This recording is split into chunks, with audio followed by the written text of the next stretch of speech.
Ուրախ եմ, որ իմ օրենսդրական գործունեության հետ կապված հարց եք տալիս, քանի որ բամբասանքներին եւ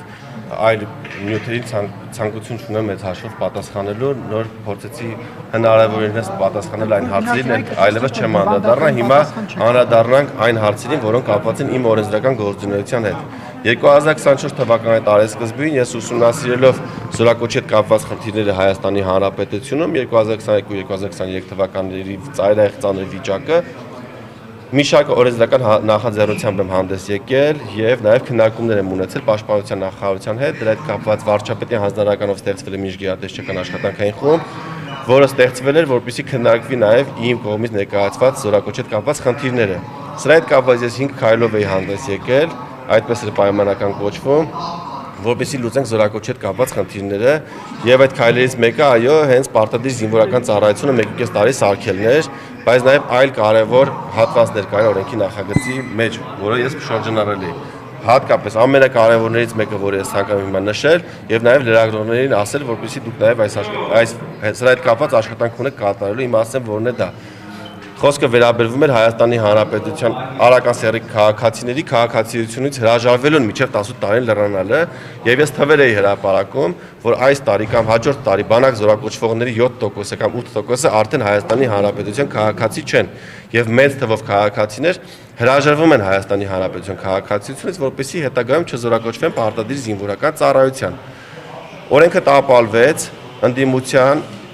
դեմ քվեարկելու եւ քաղաքացիական պայմանագիր խմբակցության պատգամավոր Անդրանիկ Քոչյանի ձեռնպահ քվեարկելու արդյունքում կամ հետևանքով։ Հիմա ես կցանկանամ, որպեսզի դուք լրագրողները հարց տաք ընդդիմադիրային պատգամավորները, ովքեր դեմ քվեարկեցին եւ տապալեցին նախագիծը եւ նաեւ մեր մյուս գործընկերոջով ձեռնպահ քվեարկելով տապալեց նախագիծը,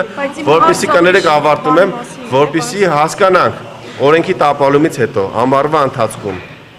հունիս, հուլիս, օգոստոս ամիսներին քանի անձ է հրաժարվել Հայաստանի Հանրապետության քաղաքացիությունից, նրանցից քանիսն են եղել Արաքան սեռը մինչև 18 տարեկան եւ պարզ կդառնա նախագծի ընդունման անհրաժեշտությունը։ Նախագծին հենց որ կառավարությունը շրջանառության մեջ դրան ոնց եք Հիմա ինչ վերաբերվում է 2 տարին տարուկես սարքելուն, դա անհրաժեշտ քայլերից մեկն է, որը պետք է տեղի ունենա զորակոչի հետ կապված խնդիրը լուծելու համար։ Հիմա ասեմ ոնց է լինում։ Զորակոչի հետ կապված խնդիրների մի զգալի մասը գալիս են առողջական խնդիրներ ունենալու պատճառով բանակից խուսափելով կամ առողջական թղթեր սարքելով ոչ պիտանի ճանաչվելով զորակոչի չներկայանալով եւ զորակոչից ազատվելով։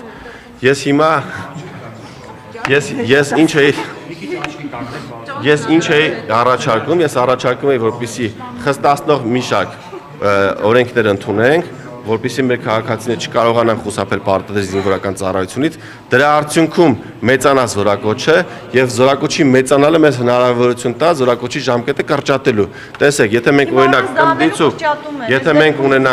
եթե մենք ունենանք 2 զինծառայող, ովքեր ծառայում են 2 տարի ժամկետով, մենք ունենում ենք 4 տարվա պարտադիր զինվորական ծառայություն, ճիշտ է։ Եթե մենք ունենում ենք 3 ժամկետային զինծառայող, ովքեր ծառայում են ամեն մեկում 1.5 տարի, մենք ունենում ենք 4.5 տարի պարտադիր զինվորական ծառայություն։ Ինչ եմ ուզում ասել, եթե մենք պարտադիր զինվորական ծառայությունը կրճատում ենք 25%-ով, բայց կարողանում ենք 25%-ով կամ ավելի մեծ տոկոսով բարձրացնել զորակոչի թիվը, ունենում ենք միավոր ժամանակահատվածում ավելի մեծ թվով զինծառայողներ։ Այսինքն, եթե 2-ի փոխարեն մենք ունենում ենք 3 զինծառայող, մենք կարողանում ենք 4 տարվա փոխարեն ունենալ 4.5 տարի պարտադիր զինվորական ծառայություն։ Պարոն Սարգսյան, Կներեք պատասխանում եմ հարցի շատ կարևոր հարց է։ Չէ, բայց ասեք լսում։ Հիմա ինչա նախատեսվում։ Ես առաջիկայում փորձելու եմ նկրկին շրջանառության մեջ դնել իմ օրենքի նախագիծը, որպեսզի կանխեմ այն արատավոր երևույթը, որը կա Հայաստանի։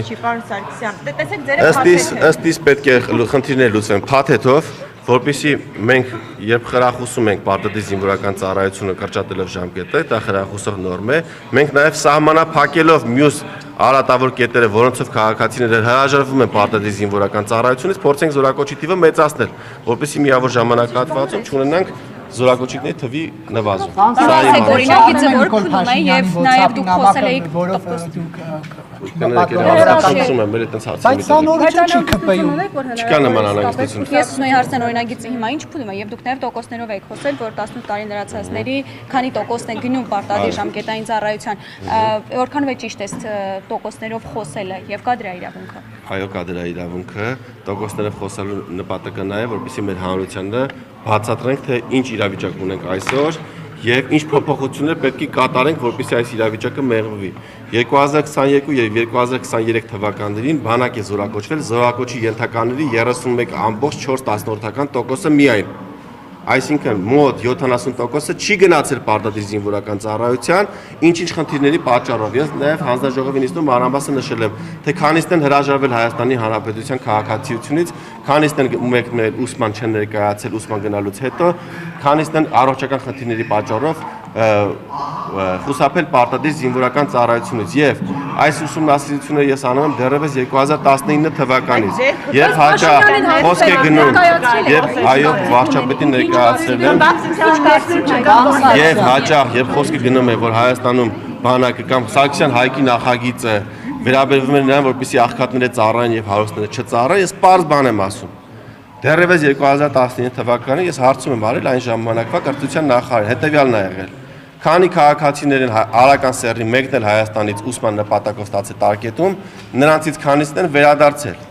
Եվ հարցման պատասխանը նախարարի ստորագրությամբ եկել է, որ կրթության նախարարությունը նման հաշվառում չունի։ Այսինքն մենք տարիներով տվել ենք տարկետում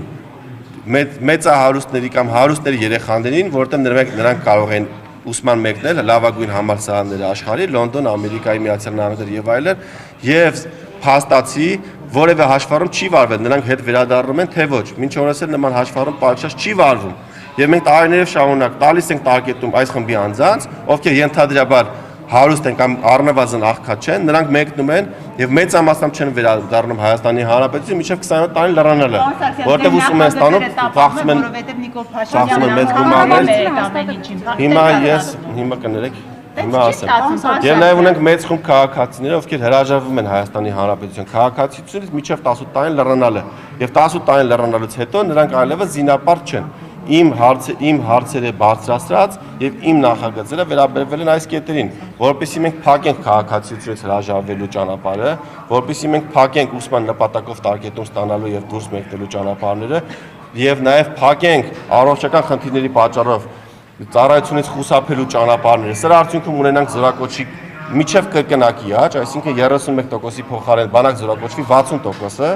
Սրա արդյունքում կարող ենք նաև ծառայության ժամկետը կրճատենք եւ դա նպաստ կբերի այն քաղաքացիներին, ովքեր այսօր ուզեն մեկնում են ծառայության, որովհետեւ չունեն հարուստ ծնողներ, չեն կարողանում մեկնել արտերկրի սովորելու, չեն կարողանում հրաժարվել քաղաքացիությունից կամ չեն կարողանում այլ միջոցով ստանալ ոչ պիտանելիության թուղթ։ Սա է ամբողջ նախագծի իմաստը։ Դուք Ալեն Սիմոնյանի եւ Վիվարոյի սեփականատերերի ցույց տվեք ես իմ հարցը տամ պատասխան։ Ալեն Սիմոնյանի եւ Վիվարոյի սեփականատերերի միջև կապ տեսնում եք արդյոք թե ոչ եւ կարծում եք որ այդ կապը որևէ ազդեցություն ունի այս պատմության վրա։ Ես չեմ ցանկանում պատասխանել այդ հարցը։ Դուք լրագրող եք, դուք կարող եք այդ հարցի պատասխանել։ Բայց ամեն դեպքում պարոն Սարգսյանի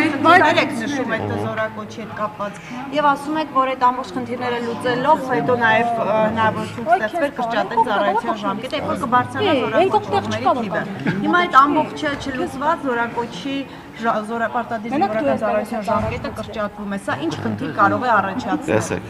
իմ նախագիծը, որ ես շրջանառել էի, կառավարության նիստում, այո, փաթեթային լուծումը, կառավարության նիստում ստացել է դրական եզրակացություն եւ զեկուցողը պաշտպանության նախարարն էր, ով իմ բարձրացրած խնդիրները երկրորդում էր եւ ասում էր այո մենք ունենք նման խնդիրներ կապված զորակոչի թվի հետ, քաղաքացիությունից հրաժարվելու դեպքերի հետ, մյուս դեպքերի հետ եւ ասում էր որ անհրաժեշտ է որպեսզի մենք ընդունենք падգամավոր Հայկ Սարգսյանի կողմից շրջանառված օրենքի նախագիծը։ Նախագիծը տապալվեց ազգային ժողովում, որովհետեւ ընդդիմադիր մեր գործընկերները եւ նաեւ իշխանության գործընկերներից մեկը արդեն նշեցի, դեմ քվեարկեցին հանձնաժողովում։ Ես պատասխանում եմ ձեր հարցին, այն հարցին, թե փաթեթային ճիշտ է անել, թե ոչ։ Ես իմ կարծիքը եւ նաեւ պաշտպանության նախարարի պաշտոնական կարծիքը եւ նաեւ կառավարության պաշտոնական դիրքորոշումը, որը եկել ազգային ժողով, հետեւյալն է, որ այո, պետք է խնդիրները լուծվեն փաթեթային։ Նախագիծ են դրել, որը փաթեթային չի, պարոն Սարգսյան։ Ճիշտ եք ասում։ Բա հիմա սա ինչ խնդիր կառաջացնի։ Ես սրա հետ կապված օրերս նաեւ գրություն եմ գրել պաշտպանության նախարարին, շնորհակալություն եմ հայտնել, որ իմ առաջարկած կետերից մեկը պաշտպանության նախարարությունը շրջանառել է, նաեւ իմ գրության մեջ հայտնել եմ, որ ինչպես նախկինում, այնպես էլ հիմա գտնում եմ, որ այս խնդիրները պետք է լուծվեն փաթեթային, որովհետև մենք սրա միջոցով պետք է նաև կանխենք քաղաքացիությունից հրաժարվելու դեպքերը։ Բանավոր զրույցում նախարարը ասել է, որ կիսում են կարծիքը եւ առաջիկա պետք է քննարկումներ ունենան։ դեպքում ոչ շորժայի հետ կապված է Չեմ ցանկանում այդ հարցերի պատասխան։ Այ հարցն է, որ բան Սիմոնյան եւ բան Սարգսյան, երբ որ դիմել ենք պահա ձեր հարցով հիմքում ինչ են դրել, դա կարող եք ասել։ Կապված արդեն ասեցի։ Չեք ասում Այլ հարցեր, եթե օրենսդրական նախագծի հետ կապված հարցեր ունեք, չեմ ցանկանում պատասխանել։ Ուրիշ հարց կա։ Դիմում հիմքները Չեմ ցանկանում, կներեք, չեմ ցանկանում պատասխանել։ Ասեք, խնդրում եմ շահիճան։ Չեմ ցանկանում։ Հարցազրույց չի շողի։ Արեք ջան, չեմ ցանկանում ձեր հարցին պատասխանել։ Ունեք այլ հարց, ասեք։ որովհետեւ կարծում եք նոր խնդիրներ կառաջանան ձեր համար։ Ասեք։ Ես առաջարկում եմ դակարեցնել։ Հիմա փաթեթը, որ դուք շրջանառել եք, հետո մերժվեց, այստեղ դուք պատրաստվում եք, ինչ որ այնտեղ հայտարարություն եղավ, որ կաշխատեք, հետո նորից դա կլինի։ Պատրաստվում եք այս օրինակ այս նախագիծը, որ բերեն, նաև կրկին այդ ձեր փաթեթը ներկայացնելու Ես դրական եզրակացություն ստացած նախագիծը մի փոքր խմբագրել եմ եւ նորից կարծիք եմ ուղարկել կառավարության գործընկերներին աշխատանքային կարգով։ Նորից նույն պատասխաններն են եկել, որ կառավարության գործընկերները կողմ են նախագծին եւ եկել են այն առաջարկները, որոնք եկել են նախկինում, որոնց մեծ մասը տեխնիկականն են, ես ընդունել եմ։ Եվ նաև նախագիծը ես շրջանառել եմ մեր գործընկեր падգամավորների միջև, ուղարկել եմ քաղաքացիական պայմանագիր խմբակցության բոլոր падգամավորներին դեռևս հունիսին, խնդրելով մինչև սեպտեմբերի 15-ը տալ առաջարկներ կամ կարծիքներ եւ 2-3 ամսվա ընթացքում որևէ քաղաքացիական պայմանագիր խմբակցության падգամավոր որևէ կարծիք ոչ գրավոր, ոչ բարավոր ինձ սրա մասին չի հայտնել։ Այսինքն պատգամավորներն են կասկածում, թե ինչու եք այդքան շահագրգռված այս նախագծով։ Ես ինչու եմ շահագրգռված նախագծով, դրա մասին տևական խոսել եմ եւ ներկայացրել դրա։ Իրենց համար համոզիչ չէ այդ ներկայացումը։ Հիմա ասեմ ինչու եմ ես շահագրգռված եղել, որովհետեւ տեսել եմ խնդիր, որ չի կարող լինի մեր երկրում, երբ մենք ունենք անվտանգային խնդիրներ, բանակ զորակոչի ենթականների 31.4%-ը։ Եթե որևէ մեկը գտնում է, որ այստեղ խնդիր չկա, ես չեմ կիսում իր կարծիքը եւ գտնում եմ, որ կա խնդիր եւ իմ շահագրգռվածությունը միայն կապված եղել սրա հետ, որպեսզի ես փորձեմ իմ օրենսդրական գործունեությամբ ի նպաստ մեր երկրի բարձրացնել զորակոչի թիվը, սա եղել է Հիմա որ 30%-ն է զորակոչվում, մյուս կողմից էլ կրճատվում է։ Դուք դեմ կքվեարկեք, եթե այդ տեսքով գա։ Հիմա տեսեք 2024 թվականից, երբ ես այս վերլուծությունները ներկայացրել եմ կառավարությանը, արդեն իմ առաջարկած մի շարք կետեր իրականություն են դարձել եւ զորակոչի թիվը բավականին բարձրացել է, այսինքն հիմա ոչ թե բանակ է զորակոչվում 31%-ը, այլ շատ ավելի մեծ տոկոսով քաղաքացիներ։ Բայց այսօր փոխնախարարը ասում էր, որ մեկը շարունակում է մնալ։ Այո, շարունակում է մնալ խնդիր, բայց 31%-ից ահագին բարձրացել է Արդյոք սա զորակոչի տարիքը է կրճատել նախընտրական փուլում, սա քաղաքացիներին այսպես շահագրգռելու նպատակով չի արվում, եթե այդ խնդիրները լուծված չեն։ Զորակոչի ժամկետի կրճատման մասին դեռևս 2018 թվականից խոսակցություններ կային, այն ժամանակ դեռևս նախկին պաշտպանության նախարար Դավիթ Տոնոյանն էր այս մասին խոսում հիմնականում ֆակտորների ժամանակ։ Տեսեք, երբ մենք խոսում ենք ժամկետային զինվորական ծառայությունից, մենք աշխարհում պետք է նայենք նաև օտարերկրյա փորձը, պետք է նայենք նաև մեր հարևաններին եւ ինչա տեղի ունենում աշխարհում։ Օրինակ մեր հարևան Վրաստանը 1 տարի է պարտադիր զինվորական ծառայություն, Ադրբեջանը 1.5 տարի է եւ այսպես շարունակական երկրներ, որ ավելի քիչ ժամկետով է պարտադիր զինվորական ծառայությունը։ Մենք պետք է հասկանանք, մեզ ինչ է պետք պարտադիր զինվորական ծառայությունից։ Իմ գնահատմամբ մեզ պետք է, որպեսզի մենք կարողանանք մեր զինծառայողներին հնարավորինս մեծ թվով զորակոչ ապահովել եւ հնարավորինս կարճ ժամկետում նրանց պատրաստել եւ ուղարկել պահեստազոր։ Այսինքն, որպեսզի մենք նրանց չպահենք 2 տարի ժամկետով, նրանց վրա ծախսենք օրական 3000 եւ պլյուս դրամ սննդի վրա, հագուստի վրա եւ այլն, մենք պետք է փորձենք կատարելագործել մեր պատրաստության ժամկետը, որպեսզի մենք նույն պատրաստությունը, որը տվել ենք նախկինում 2 տարի ժամկետում, տանք 1.5 տարում կամ եթե հնարավոր է ավելի կարճ ժամկետում նախագծին կողմ եմ եւ գտնում եմ, որ պետք է մյուս փաթեթային լուծումները պետք է սրա հետ զուգահեռ արվեն։ Եթե չեն արվում զուգահեռ կարվեն։ Իսկ դուք խնդիր չեք տեսնում, որ պաշտպան